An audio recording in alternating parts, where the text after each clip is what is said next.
آپ آئے ہیں. کل میرا خیال ہے کہ عمران خان صاحب کی رہائی کی بھی بات ہو رہی ہے شعیب صاحب, تو کل کا جو ان کا مقدمہ ہے, اگر عدت والے معاملے سے ان کی رہائی ہو جاتی ہے تو کوئی اور مقدمہ نہیں ہوگا ان کے اوپر؟ دیکھیں اس وقت تک تو کوئی اور مقدمہ نہیں ہے نا, تمام کیسز میں وہ ضمانت پہ ہیں سوائے اس عدت کے مقدمے کے, جس کی اگر کل سسپینشن ہو جاتی ہے تو ہی شوڈ بی آؤٹ. لیکن اگر آپ احسن اقبال کی سٹیٹمنٹ کو اٹھائیں, آپ رانا ثناء اللہ کی سٹیٹمنٹ کو اٹھائیں, تو وہ یہ کہتے ہیں ہم ادھر ادھر سے کوئی مقدمے اٹھائیں گے تو پکڑ دکڑ کر کے کوئی اور مقدمہ ڈال دیں گے. القادر کیس والا جو ہے اس میں ضمانت ہو گئی ہے, اس میں تو 2 مہینے ہو گئے ہیں ضمانت پہ. اچھا, یہ تو عدت والا کیس بھی فائنل ڈیسائیڈڈ کیس تھا, جس دن ڈیسیژن ہونا تھا اس دن جناب خاور منیکا صاحب کو لے کے چلے گئے ہیں کچھ مخصوص لوگ, جا کر کے ان کے اوپر مسٹرسٹ کرا دیا, اور وہ مسٹرسٹ ہونے کے بعد اس نے خط لکھ دیا.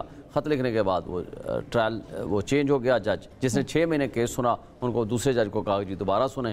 پھر ہم گئے ہائی کورٹ میں کہ جی آپ ان کو ڈائریکشن تو دیں کہ ہمارے کیس کا فیصلہ جلدی کر دیں, نیا کرے یا وہی پرانا جج کرے. تو لیکن انہوں نے پھر ڈائریکشن دے دی کہ جی 10 دن کے اندر اندر آپ اس کا فیصلہ کریں ضمانت کا, اور 1 مہینے کے اندر آپ مین اپیل کا فیصلہ کریں. اس کے علاوہ پرائم منسٹر نے مذاکرات کی بھی پیشکش کر دی ہے, جیل کے اندر ان کی مشکلات کا بھی ذکر کر دیا ہے. اس کے پیچھے بھی کوئی خاص وجہ ہے یا آپ اس کو خوش آمدید کہتے ہیں کہ کم از کم ریئلائز کیا؟ پہلی بات تو یہ ہے کہ بھائی قانون اور آئین کے مطابق جس کا جو حق بنتا ہے اس کو ملنا چاہیے.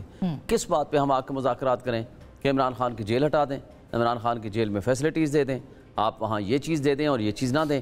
بھائی یہ مذاکرات کی کیا ضرورت ہے؟ آپ کا زمانہ تھا جب آپ نے یہاں یہ جس طریقے سے اسٹیبلشمنٹ کے کٹ پتلی کے طور پر اسی پرائم منسٹر کے زمانے میں ہمارے خلاف ادھر سے ابھی فیصلہ دستخط نہیں ہوا, وارنٹ آف ارسٹ جاری نہیں ہوا, 5 منٹ کے اندر اندر پولیس وہاں گھس گئی زمان پارک میں, وہاں سے گرفتاری ہوتی ہے, یہاں لے کر آتے ہیں, اٹک جیل میں لے کے جاتے ہیں بجائے ادھر لے کے جانے کے اڈیالہ میں کورٹ کا آرڈر تھا.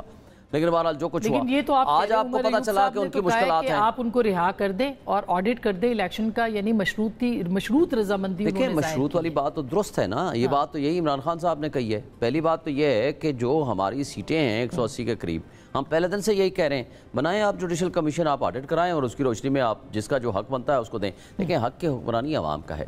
جو اس کے اوپر ڈاکہ ڈالا گیا ہے, آج پوری دنیا جو چیخ رہی ہے ایسے نہیں چیخ رہی. اب دیکھیں نا الجزیرہ نے جیسے ادارے نے انہوں نے کیا کہا, انہوں نے کہا جی نواز شریف صاحب کو جو ووٹ پڑے ہیں وہ ویلڈ ووٹس کی تعداد سے بھی زیادہ ہیں. اب میرے والے حلقے میں آپ اٹھا لیں, 1,05,000 ووٹ لے کے میں بیٹھا ہوں, جو میرا مخالف بیٹھا ہے مجھے بتائیں, وہ کہتا تھا یہ ہے فارم جی میں لے کر آؤں گا, پھر یہ ملی بغت کر کے الیکشن کمیشن کے پاس چلے گئے. 2018 کے اندر بھی الجزیرہ نے رپورٹ کیا, یورپی یونین نے کہا, پوری دنیا نے کہا, امریکہ کے اندر بھی اسی طرح کی صورتحال ہوئی, تو 2018 کی رپورٹ کو بھی تسلیم کر لینا چاہیے. پہلی بات تو یہ ہے کہ اب 2018 ختم ہو گیا, اب 2000 آ گیا ہے 24, کیونکہ اب الیکشن اس کے ہو رہے ہیں. اگر 2018 کا لائیو ایشو ہوتا ہم کہتے ہیں اس کا بھی آپ تحقیقات کر لیں. تو آپ کہتے ہیں نا آپ کی جماعت کو نہ کہتے ہیں, میری ایک گزارش سن لیں, میری گزارش سن لیں, میں آپ کو اس کو ایکسپلین کر رہا ہوں.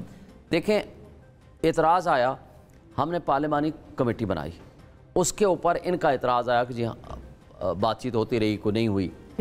ان کے پاس 16 مہینے آئے. 2 میں سوال کرتا ہوں. نمبر 1, 16 مہینوں میں انہوں نے کمیشن بنا کے کیوں نہیں تحقیقات کی؟ وہ فائنڈنگز آتی نا. نمبر 2, کیا اس کے اوپر کتنے لوگ تھے جو فارم 45 لے کے گھوم رہے تھے؟ آج یہ 2 چیزیں ہمارے پاس ہیں. ہم سینکڑوں کی تعداد میں فارم 45 لے کے گھوم رہے ہیں جو یہ نہیں پیش کرنا چاہتے, اور آج ہم جوڈیشل کمیشن کے مطالبے کے لیے پہلے دن سے ہم سپریم کورٹ میں پینڈنگ ہیں ہماری پٹیشن, اور وہ فکس نہیں کر رہے. یہ اب جواب دیجیے گا اس کے اوپر بھی. ایک تو یہ کہ عمران خان صاحب کی رہائی اب نظر آ رہی ہے حکومت کو, تو حکومت نے پیشکش کر دی ہے جس کا مشروط جواب بھی دے دیا عمر ایوب صاحب نے. تو پس پردہ چل کیا رہا ہے؟ ایک اس کا جواب, اور دوسرا امریکہ کی طرف سے آیا ہے سر, کسی اور طرف سے نہیں. دیکھیے پہلی بات یہ ہے کہ کوئی رہائی نہ تو نظر آ رہی ہے نہ تو ممکن ہے.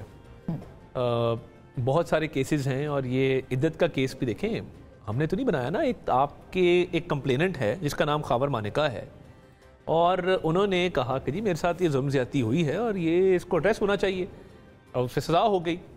تو مجھے تو کوئی رہائی نظر نہیں آتی. اور جو شہباز شریف صاحب نے بات کی, دیکھیں سیاسی لیڈر ہے نا, 1985 سے پالیٹکس کر رہے ہیں. آپ یہ کہہ رہے ہیں کہ وہ اور کیسز کے اندر بھی مطلوب ہے, اس وجہ سے ان کی رہائی. دیکھیں 9 مئی کا کیس اپنی جگہ موجود ہے, القادر کے 2 ایک آدھا کیس ہے, پھر اس کے بعد توشہ خانہ کے 1-2 کیس ہیں جو انڈر انویسٹیگیشن ہیں. تو میں سمجھتا ہوں کہ بہت سارے کیسز جن کی تحقیقات ہو رہی ہے اس وقت, وہ نیب کے قوانین کے تحت ان کی گرفتاری ہے اس کے اندر؟ آپ نہیں، گرفتاری نہیں ہے، گرفتاری ہو سکتی ہے تمام 9 والے شیخ صاحب سن لیں ان کی بات، آپ صحیح کہہ رہے ہیں مگر وہ کہہ رہے ہیں کہ گرفتاری ہو سکتی ہے۔ ایکسپلینیشن دے دوں پھر جو یہ کسان کریں۔ پہلی بات یہ ہے کہ اس وقت کسی کیس میں ان کی گرفتاری نہیں سوائے عدت کے کیس میں، نمبر 1۔ نمبر 2، 9 میں کہ جو بھی مقدمات ہیں یا جس میں بری ہو گئے ہیں یا باقی میں ضمانت ہے، اس وقت کسی اور کیس میں گرفتاری نہیں۔ توشہ خانہ کی بھی کیسز چل رہے ہیں، بہت سارے گفٹس ہیں جن کے کیسز چل رہے ہیں، انڈر انویسٹیگیشن ہے۔ دیکھیں شہباز شریف صاحب نے کیا بات کی۔ شہباز شریف صاحب 1985 سے پولیٹکس کر رہے ہیں اور وہ سمجھتے ہیں کہ بڑا دل ہونا چاہیے۔ جب ہمیں دیوار سے لگایا جا رہا تھا 2018 والی رجیم میں، ہماری آدھی فرنٹ لائن جیلوں میں تھی، تو دوستی کا ہاتھ بڑھا کے مساق معیشت کی تب بات کی تھی۔ یہ تب مان گئے ہوتے تو آج شاید حالات بہت بہتر ہوتے۔ انہوں نے یہ کہا کہ اگر جیل میں مشکلات ہیں تو آپ بتائیں، بیٹھ کے بات کر لیتے ہیں، اس کو بہتر کیا جا سکتا ہے۔ مگر جیل میں مشکلات ہے نہیں۔ ہمیں جو کہا جاتا تھا کہ زمین پہ سلاؤں گا، میں AC اتار لوں گا، میں TV بند کر دوں گا، میں گرفتار کر لوں گا، میں کھانا نہیں جانے دوں گا، میں دوائی نہیں جانے دوں گا، یہ اور کوئی نہیں کہتا تھا۔ اس وقت کے وزیر اعظم عمران خان صاحب کے یہ بیانات ہیں پاکستان کے اندر، پاکستان سے باہر۔ اور رانا ثناء اللہ صاحب کو ایک سٹروک ہوا، ان کی آنکھ کا مسئلہ ہوا کیونکہ دوائی ان کو نہیں دی گئی، لوگوں کی گاڑیوں میں منشیات رکھوائی گئی، اس پہ قسمیں کھائی گئیں، لوگوں کی بہنوں بیٹیوں کو جس طرح گرفتار کیا گیا۔ آج ایک بات کرتے ہیں، ان کو تو ابھی 4 مہینے ہوئے ہیں، مریم نواز شریف صاحبہ کو والد کے سامنے گرفتار کروا کے کہا گیا کہ نواز شریف کو اذیت پہنچی۔